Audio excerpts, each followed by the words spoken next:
Hai semuanya, perkenalkan nama saya Niko Maresa Diani dengan NIM 2412138. Di sini saya akan menjelaskan patofisiologi penyakit leptospirosis. Apa sih leptospirosis? Leptospirosis adalah penyakit zoonosis yang disebabkan oleh bakteri Leptospira introgans, termasuk dalam ordo Spirocheteles dan famili Treponemataceae. Penyebabnya karena bakteri ini berbentuk spiral seperti kait dan dapat bergerak aktif. Penularan terjadi melalui kontak langsung atau tidak langsung dengan air, tanah, atau makanan yang terkontaminasi urin hewan terinfeksi, terutama tikus. Infeksi masuk melalui kulit luka, membran mukosa seperti mata, hidung, dan mulut, atau kulit utuh yang lama terendam air. Mekanisme atau proses patofisiologi. Yang pertama, paparan dan infeksi awal. Leptospira masuk ke tubuh melalui luka atau mukosa dan menyebar lewat aliran darah atau bakteremia. Yang kedua, fase septisemia atau bakteremia. Bakteri menyebar ke berbagai organ, hati, ginjal, paru, otak, menyebabkan demam, nyeri otot, dan gejala sistemik akibat reaksi imun tubuh. Yang ketiga, kerusakan endotel dan organ target. Leptospira merusak sel endotel pembuluh darah, meningkatkan permeabilitas kapiler, perdarahan, edema, dan kerusakan jaringan organ.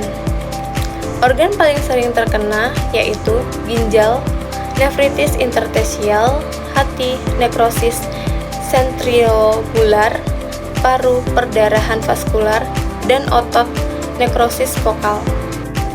Yang keempat, fase imun atau pembentukan antibodi. Antibodi spesifik terbentuk dan membentuk kompleks imun yang dapat mengendap di ginjal. Nefritis atau gagal ginjal akut yang disebut AKI. Leptospira dapat bertahan lama di ginjal dan diekskresikan melalui urin. Yang kelima, fase konvalesen.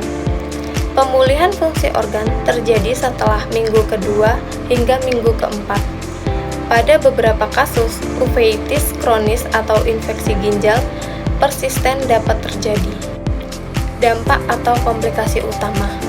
Sindrom Well atau leptospirosis berat ditandai dengan 3 gejala utama. Yang pertama, ikterus atau jaundice akibat kerusakan hati. Yang kedua, gagal ginjal akut akibat nekrosis tubular dan nefritis interstisial.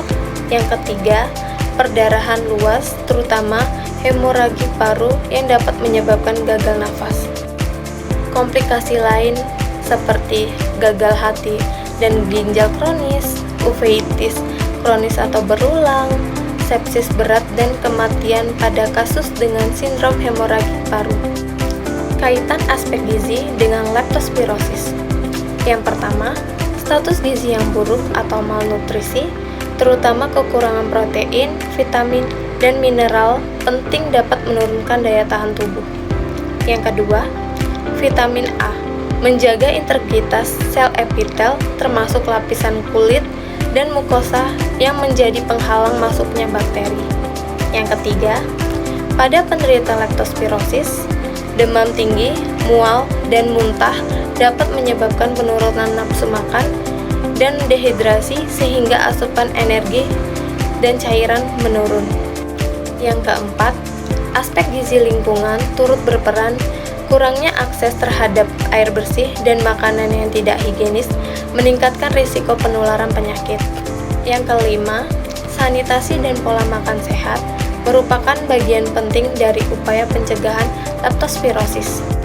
Yang keenam, intervensi gizi masyarakat seperti edukasi gizi dan perbaikan pola konsumsi mendukung pengendalian leptospirosis bersama dengan pengendalian lingkungan.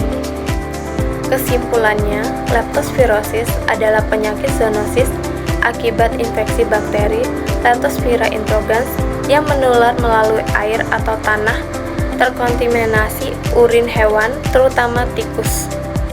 Bakteri masuk melalui luka atau mukosa dan menyebar ke organ seperti hati, ginjal, paru, dan otak, menyebabkan demam serta kerusakan organ.